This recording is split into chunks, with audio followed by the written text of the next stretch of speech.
Hey guys, it's Vanessa Cabrera here, your social media mentor and email automation obsessor. I'm obsessed with email automation. So today I'm coming to you and I wanted to talk a little bit about the welcome email. The welcome email is the most important email that you will ever create. It gets the highest open rates, bar none, among all the emails that you ever send out. And if it's not created right off the bat, it could do more harm than good. So today I wanted to give you the 7 essential elements every welcome email needs to have in place for it to be an effective welcome email. And it doesn't matter if you're selling a product, if you're selling a service, if you're non-for-profit, it doesn't matter what industry it is. Every single welcome email needs to contain these 7 elements. Okay, so do you guys have your pen and paper ready? Because we're about to get into it.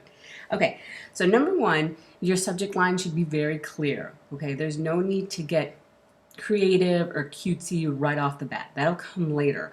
Remember, this is their first interaction that they're having with you, so you need to be very clear on what this email is all about. And it's simply a welcome email. That's all you really have to say in the subject line. All the other creative, cutesy stuff will come later once you find your voice and captivate your branding, your type of style, how you want to communicate with them. Okay, so that's first and foremost is the subject line, which is super, super important. I did an entire webinar about them. But when it comes to your welcome email, just be clear and to the point. And number 2 is you want to introduce yourself. Again, this is building a relationship. They're just getting to know you. So again, this is the first encounter, the first interaction that they're going to have with you, and they're not going to know everything about who you are or what your company is about. Now, you don't want to throw everything at them in their first email because that's way too difficult. Okay, you can't tell who you are and what your company is all about in one email. That'll be a long email that no one's going to want to read. So you just want to introduce yourself and who you are, what you're passionate about, how you can bring service to your potential clients. Okay, so very short, friendly introduction. Okay, you're trying to build a relationship, so you want to introduce yourself. And every welcome email needs to be a thankful email, okay, in its copy. Because nowadays, we're asked for our emails every single day. It's kind of a part of us, of who we are, right? Regardless if you're opening up maybe a bank account or any account online, whether it be a social media channel or whatnot, right? The first thing that they ask for is your email address. So the fact that someone actually took the time to give you their email address, you need to thank them for that. Because again, we're asked for our email all the time. And when someone gives that information to you, you need to thank them for doing so. Okay, so that's number 3. It should be a thankful email. Number 4, you need to provide them with a gift, okay? Something, some sort of thank you, or the reason perhaps that they opted in. Maybe they opted into a guide, a free guide that you said that you would promise them, or a video series. Hi.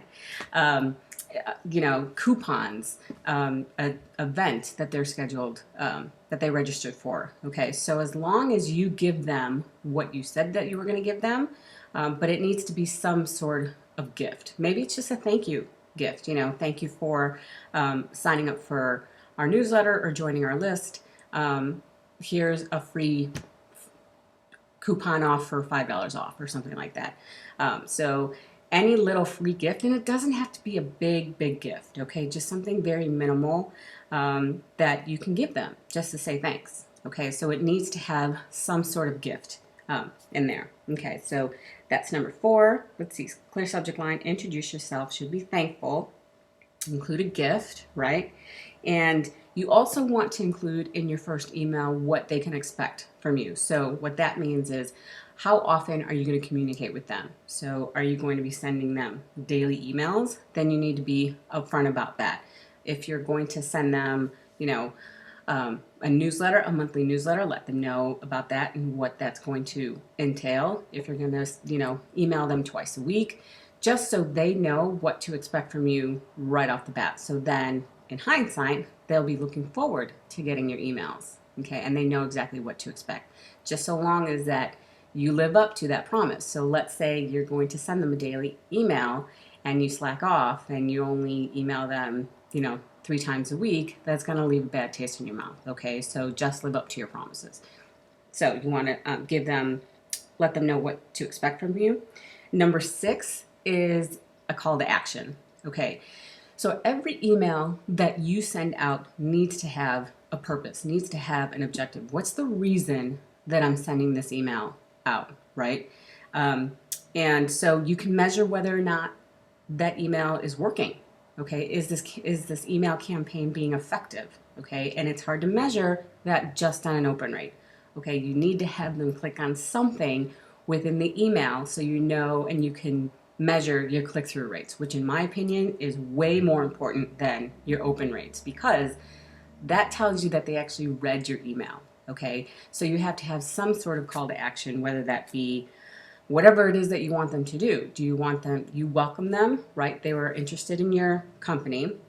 What's the next step that you normally take with your customers to get them in the door, get them on the phone, get them in the meeting? So what's your process? Your process then begins. So, to schedule an introductory section or a discovery session, click here. To schedule, a haircut, click here. Whatever it is, that starts off your sales process, you need to have a call to action, and it needs to be a very clear call to action. I prefer just one call to action in your welcome email, so that's the only option that they have to click on. There's no other links that are involved. Okay, so that's number 6 is your call to action.